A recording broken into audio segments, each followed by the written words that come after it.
Record on this computer. Okay, we're recording. Awesome. All right, guys. This is our first time doing this. If you don't know who I am, my name is Amanda Starr, and I am the photographer behind Amanda Starr Photography. I was going to say creative genius, but that sounded too self-serving. And this is Robin Long, and she is one of my all-time favorite newborn photographers. I actually went to a retreat with her. Where were we? Were we in Tampa? I think we were in Tampa. Clearwater, wasn't it? Clearwater. Yeah, oh, yeah, it was so Clearwater. Fun. Mm-hmm. And 2012, and it's so funny because I looked back and I found one photo from that, which I'm going to show in a minute, but I found one photo. I couldn't find the rest. It's on one of my hard drives that died, but I was kind of just jotting down some notes, and I realized that time for me was a time of trying to figure out my niche and where I fit in, where I could shine as a photographer. And I was just sure that newborn photography, I loved photographing babies, and I thought this is going to be the thing, you know? And I looked at Robin's work, and her work is just, it speaks, it's phenomenal. And so I thought, okay, I want to learn from her. So I go to this retreat, and the thing that I learned was that I don't want to do newborn photography. And it's beautiful and it's amazing, but I don't have the patience for it. You have to have patience. I had the props, I had the photography equipment, I had the studio. I just did not have the patience for it. I have been able to take what Robin taught me and use it for the newborn photography that I do want to do for friends and things like that. But definitely, like, bow to the queen, because newborn photography is rough. It's hard. I think once you learn it and once you watch somebody like you, Robin, create with it, you're like, and there's elements. I learned so much from you about the elements of safety, because so many people see pictures on Pinterest of like babies floating, things like that, and they're like, oh, I'm going to recreate that. And what they don't realize is that if you pull back, there's a giant beanbag underneath them. There's hands everywhere. Right, this baby. Exactly. But yeah, Robin, I'm so excited to have you here today, and I want to show you a little bit of your work, just so you guys know. You guys need to listen to her, because she's absolutely amazing. Okay, so let me pull it up on my messy computer, y'all. This is the image from, did that come up big enough for you, Robin? I can see it. Okay, so this was actually from that 2012, and I learned so much, like wearing white to shoot babies so that whatever you're wearing doesn't reflect on their skin. And I had to go buy this shirt because I don't wear white. But this cracks me up looking at this woman, because I know it's me, but at the same time, I am such a different person now. It's so cool to me. I don't know. I like the pool photo back there. Yeah, you like that? That's my family photo. I love that. This with the baby's little neck. And I really feel like, Robin, do you feel like you've moved because like when I first found you, you were doing a lot of the wrap photography and a lot of posing. Now more lifestyle. I think when I see your work, I see more lifestyle. Yeah. I did start out doing a lot more posing, and I did carry that through even when I changed a little more natural photography. I carried that newborn posing through it, but it wasn't strictly just posing anymore. I knew who I was when I started photography, but I took on a different route. And so I got back to my roots of who I really felt I was much more of a natural newborn photographer. So my photos kind of shifted at that point where I decided that I need to follow this path, because this is what really truly speaks to me. Oh, that's awesome. This is beautiful.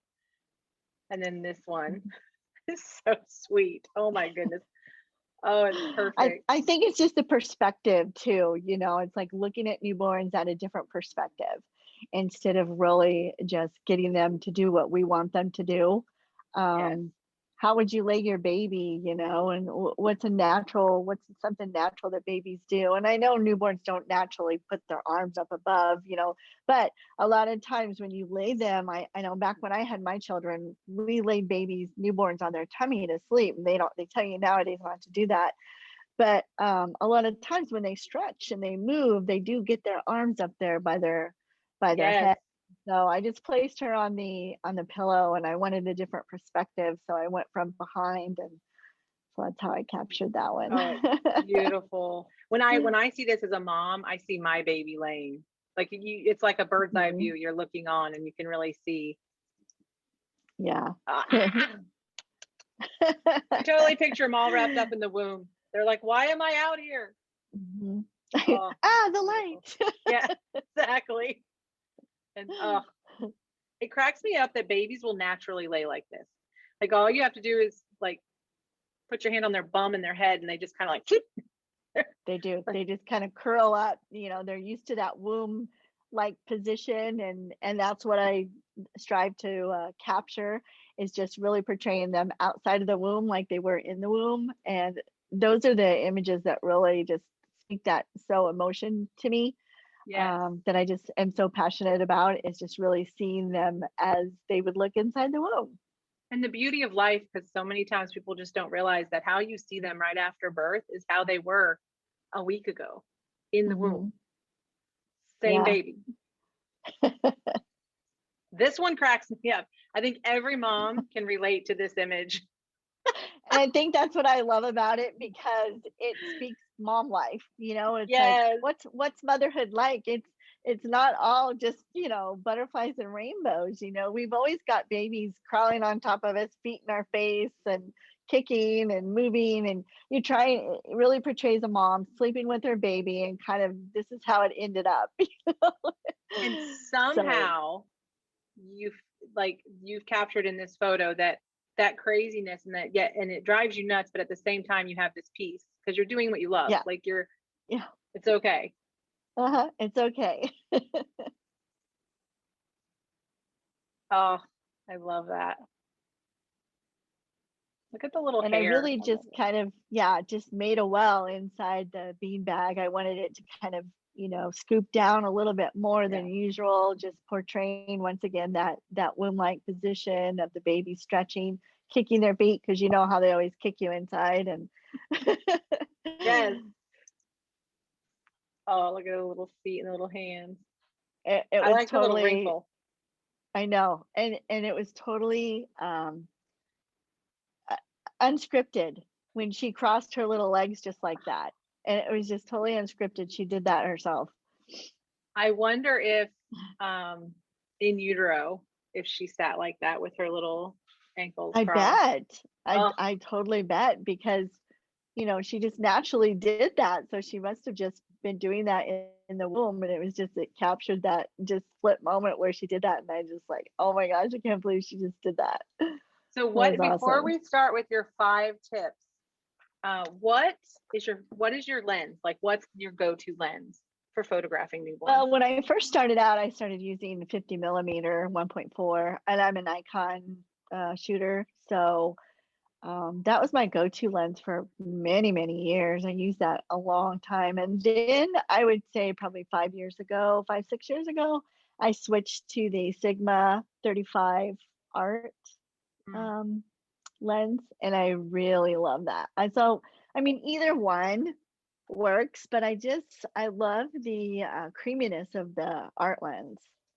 That's And a more open, wide open lens, right? yeah, Like it's a little, yeah, because it's a 35 versus a 50, so it's a little bit more wide than the 50 is. Um, but they're still very similar.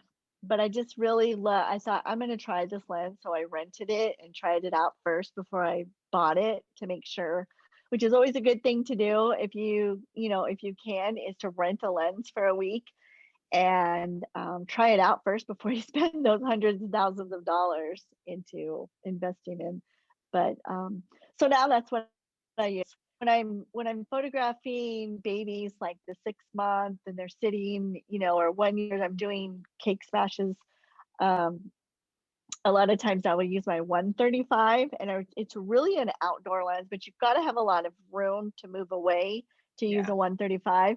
And with that age, I'm not close right by them anyway. The mom is sitting by them. So I'm back, but I can get really close with that 135. So I'll use that for, older babies. But with the newborns, I strictly stay with either the 50 or the 35. Awesome. I've always wanted to try that 35. It's one of the things that's on my list. to give it a go for sure. Yeah. Okay, so you're going to share with us 5 tips on getting started as a newborn photographer. So you guys get your pens out, take notes. If you're distracted, come back to us and just, take some notes. And then I will, Robin said she'd answer just a couple of questions. So once this is posted, you guys will have the opportunity to ask questions in the comments. And she's been gracious enough to, I'll tag her in them and be able to answer some of those questions. So, okay, Robin.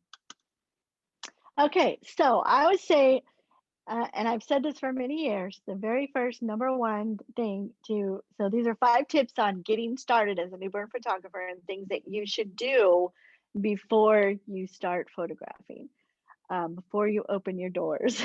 And one, so the top priority should always be baby safety. So learning baby safety and training. So that's my number one, is to get yourself trained by a professional photographer, not jumping into it and, kind of figuring it out as you go along, because there's so many things that we don't know as a new photographer that a seasoned photographer knows, because they've spent those years and those times in their own trainings and learning what's safety, what's required. So that would be my number one. A little plug here. I don't get any income from this whatsoever, but I've been involved with them in the past, and every now and then I still jump in and do something with them. But they have a really, really good safety and training program, and that's with APNPI. And Stephanie Robin is the one who runs that. They have gone to extensive extensive search to bring you the best safety policies that you will ever find. They have certifications. You go through a course. You could do it online. I haven't been back in there for a while, so things are probably even better now than they were, a year or two ago when I was more involved. But check them out, and I would say pursue the safety. At least, if anything you do, is just pursue the safety course that they have. So that's my number one. Number two would be to get your business set up. So that means, your state requirements for a business license, insurance for not only your equipment, but for your studio, liability for your clients is very important. Get your policies in order, what policies that you want your clients to abide by, and your product list, product pricing. So that all kind of goes in with the business. So, insurance and licensing, policies, products, pricing, all those things kind of go in with the business. So you've got to get that set up before. Don't do it after. Get it before you start your business and hang out that sign that you're taking clients. So that would be number two.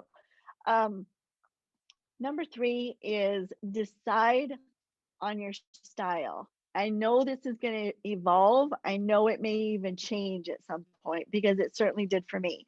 But decide which direction you want to go. Do you want to be, do you love posing and you want to do posing? Do you want to do lifestyle photography?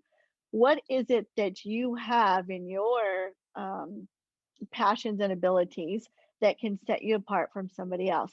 And mind you, this is going to evolve and change, and you're going to grow through this.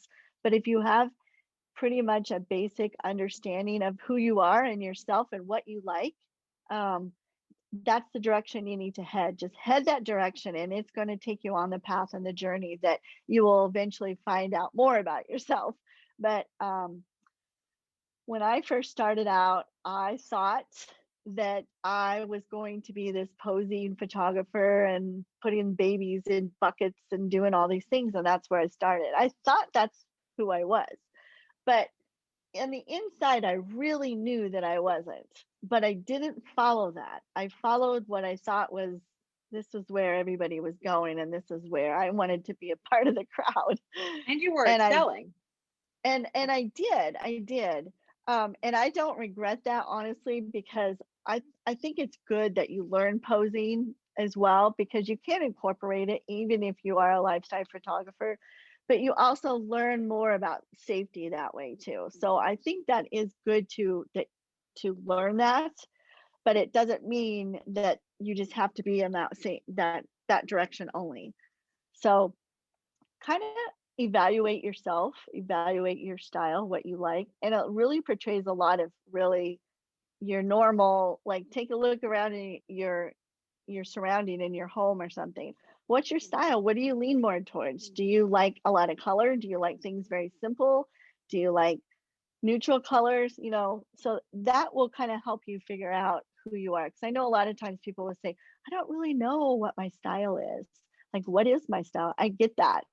Wait, but if you look outside of newborn specifically, you just look at to kind of things that you like and what inspires you, it's right there. We just sometimes don't recognize it. Or we feel like we need So permission to be it. Like, yeah, yeah. yeah. hmm And sometimes we do. Sometimes we just need somebody to talk to a friend and say, what do you see when you look at my style, whether it be in my decorating my home or my clothing or whatever it is. What do you see? Because sometimes it takes somebody else, you're right, to just validate that. It's kind of like we need validation sometimes. But if you have a general idea of the direction, that you're going to go, that's going to be very helpful to you. No, number 4 would be getting your supplies together. And I would say to keep things simple, it's so easy, especially if you are a photographer who likes to pose. It's so easy to run out and get all these things. So you have 50 different setups. And like I say that because I'm guilty of that. I at one point had to like sell all of my prop stuff because I decided that wasn't me and I didn't want to do that anymore. I wanted to be simple. But I would say even if you are a photographer who poses, don't run out and buy everything, and spend all kinds of money getting all of this stuff. Let's just keep it simple to start with. Okay, so let's get our basic supplies, essentials that we need for a session. It would be you've got to have something to lay the baby comfortably on, like a bean bag, or it could be a big one, it could be a small one, it could even be a bed, but something where the baby's going to lie comfortably. And a few fabrics. If you're using a bean bag, 2 yards is sufficient. I used to like the really thin, stretchy fabrics, and I would Yeah. layer them. So, so that supplies hand sanitizers. As far as a sound machine, you can get a free app. I'm trying to direct you in the path of doing this as least expensive as possible. So, because most of us really don't have a whole lot of capital when we're going into, newborn photography. Our passion is in shooting, and that's what we want to do. So we don't have a whole lot of capital. So let's start out small and build, let's build our capital and build our income before we spend more than we're making. Yeah. So that's a really important thing, because otherwise you're going to get yourself in a hole and then you try to dig yourself out of it. So keep it simple. If you got hand sanitizer, you want to make sure that you have a camera strap for over the head shooting, your heater, your beanbag, your fabrics. If you want to pose, or even if you're not posing, you're going to need some little towels or receiving blankets or something to prop the babies up. Back when I started, we didn't have all the posing little beans that they have nowadays. We used cloth diapers, the thick cloth diapers, Roll them up to roll them up and stuff them under there. And nowadays they have these posing beans. And so I'm saying, if you can't afford it, if you don't have the capital to include that, then just use towels and receiving blankets, because you can get by with that. I mean, I did for years. In fact, I had like one posing bean in my whole career that I purchased. I never bought all the little ones, even though if I was still doing posting, I probably would, because those look really handy. Yeah. Those towels and receiving blankets that were cheap worked just fine. Yep. So, and number 5 would be you're at this point now, you want a portfolio build. And I know it's so easy when you're building your portfolio to say, free, I will do this for free. I will do all the sessions for free. But what happens with that is once you begin to start charging, you pretty much better count on you're going to lose all those people you just did it Yes. for free because they're not your clients. I They're want to not going hold to up a want to sign. pay. I need a confetti cannon. Yes. I was because if you, I thought you were going to say do them for free, and I was going to be like, oh no. No, no, no, no. I'm Thank saying you. don't do them for Don't do free. it. No, because you're going to lose, and you may lose some anyway, even if you do start charging, and it's okay. But what you're doing if you're doing it for free is you're setting yourself up to say, I'm really not worth, I'm not worth it. And now I'm going to try to charge for it. So even if it's a small amount, you're charging $100, for a short session with something like 5 images. I'm not saying $100 for 30 images. Let's keep it realistic. And you let them know you are portfolio building. And as soon as you do build your portfolio, your prices will be going up. And I think you just have to be upfront with your clients because you would really like to keep these clients, right? Even if you start them out and you give them one session that's at a lesser price, you want to keep them when that baby gets to be 6 months, a year, or when they come to have second baby. But if you've given it to them for free, they're going to come back when they have that second baby and expect you to do it again for free. Yeah. So let's charge them a reasonable amount, but not too cheap because your time is important too. Let them know your portfolio building, put it in your contract. And these are they're going to get 5 images for $100 or whatever it is you said. So charging a nominal fee, but not doing it for free. Yes. And I think the thing that makes it so much easier to take yourself seriously is if you do it in this order and you find out what your state requires, which really is not a huge big deal. It really isn't, to get your license and to do things the right way. Look at if you're going to be shooting in your house, look at your homeowners, see what that is. And then to take yourself seriously with the business means when you present yourself, you're going to present yourself with some panache. You know where you're going and you know how you're going to get there. You just need to build this portfolio. And when you take yourself seriously as a photographer, other people will take you seriously as a photographer. And I think sometimes we do this backwards, Exactly. where we put ourselves out there. I did it, I'll do it for free. And my husband finally had to be like, stop, like, your portfolio can't get any bigger. Like, yeah, you have to start charging. And that was hard, but it was the best thing. I would not be here today without it. And I think if you set yourself like, okay, how many images do I really need to portfolio build? What's realistic? What do I need? And you're not doing these sessions just to get a huge gallery, to show everybody. You're getting it to get, some portfolio images. And what do you need? Maybe let's just say 30 images. You could really get that out of about 4 sessions, to build that portfolio, and then start charging, start raising your prices a little bit. But you definitely obviously need that portfolio to get going. I feel you need something to show. And you just start putting your work out there. Right. And then you start taking sessions and charging a regular fee, what your regular fees are. And then you're still building your portfolio with those. So you're really just looking for that portfolio build to get started and have something to show. Yes, I love that. Okay. So I'm sure there's going to be a few questions. I will tag you in them. I love this because when I first started, if I had seen more things like this, I would have done things a little differently than what I did them. So I love being able to pick your brain and to offer this up to other people that are wanting to, who think whether you're diving into newborn photography or into family photography or whatever it is, those first steps are still important. They still apply. Yeah. They still apply. Learning safety. You may not have to worry about newborns when you're photographing a family, but don't put them on railroad tracks. Right. Right. Like, Oh, please don't put them on oh. railroad tracks, y'all. And I know people in my group have done it. You'll never see me do it. It's so dangerous. There's just so many things, you guys, that you can do this the right way, and you can grow your business, and you can grow your art, and you can grow who you are as a photographer the right way. And so I hope that through this and through other interviews that we're going to do, that this will help you, put you in the right direction towards your dreams, towards what you want to be and what you want to shoot. And I want it to be a place where we can like share ideas and inspiration. And in the Click community, people share their work, and we get to, they ask for a critique, and you get to help them with that. And I love that, because people don't do that anymore. Like, they just, Mm-mm. the internet Oh is full yeah. of people.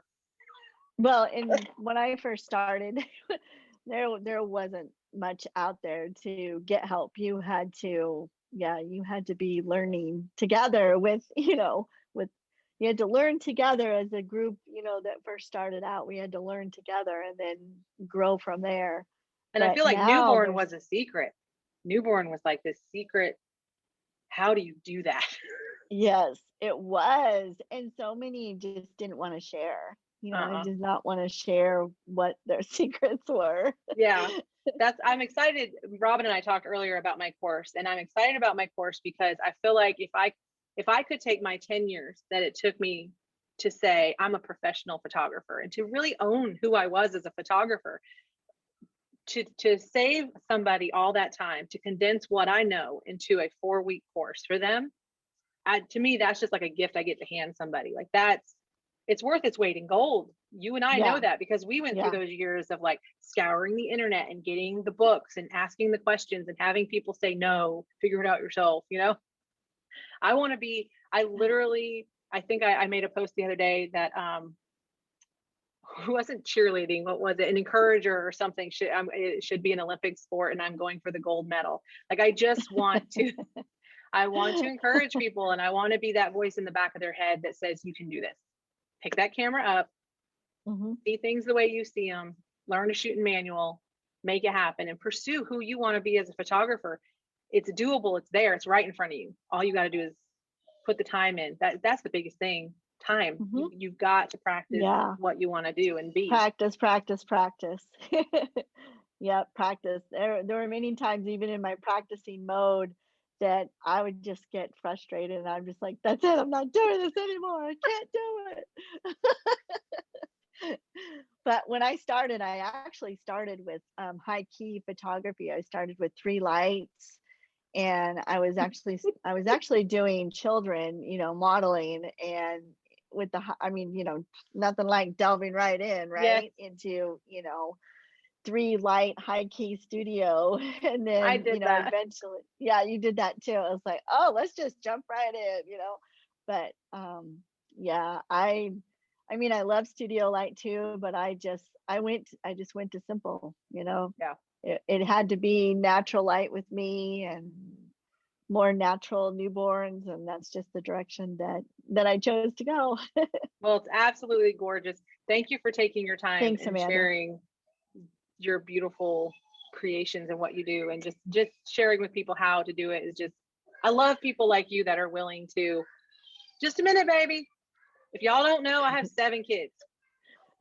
It's by the grace of God that we didn't get interrupted till now. Used to, with my old house, you'd see a cow like walk by, and then you would see all my kids running after the cow, trying to catch the cow. And I'm just like, this is a professional thing, y'all. This is how this is my life. That Oh, Lord have reminds me, one mercy. time I was doing filming, because I did some videos years ago, and I was doing filming in my studio, and we live on a couple acres property that we had bought and built our home, and my studio is off the end, and so it's kind of like where my husband mows. So we're filming, and the windows are open, and all of a sudden he goes by on his riding lawnmower right behind me. Oh no. And I didn't see it until I was looking at the video from the editor, to look at that. I was like, yeah, we need to redo that. Let's cut that, because my husband mowing in the background just isn't going to do it. So, Did he have his shirt on though? yes, thank Yes. goodness. That's amazing. Oh my goodness. Oh, well, y'all, thank you Oh, for watching this video. If you like it, let us know. Let us know the kind of questions you'd love to. My daughter just fell up the stairs. Hi. Um, Literally up the stairs. She fell up the stairs. Just came I just want flying. to do that. Yeah, she's wanted to do that. So yeah, let us know what you want to learn. I'm excited about this portion of Amanda Starr Photography and getting to teach again. And thank you again, Robin, for your time. Thank you, Amanda. I really appreciate it. Bye, friend. Bye.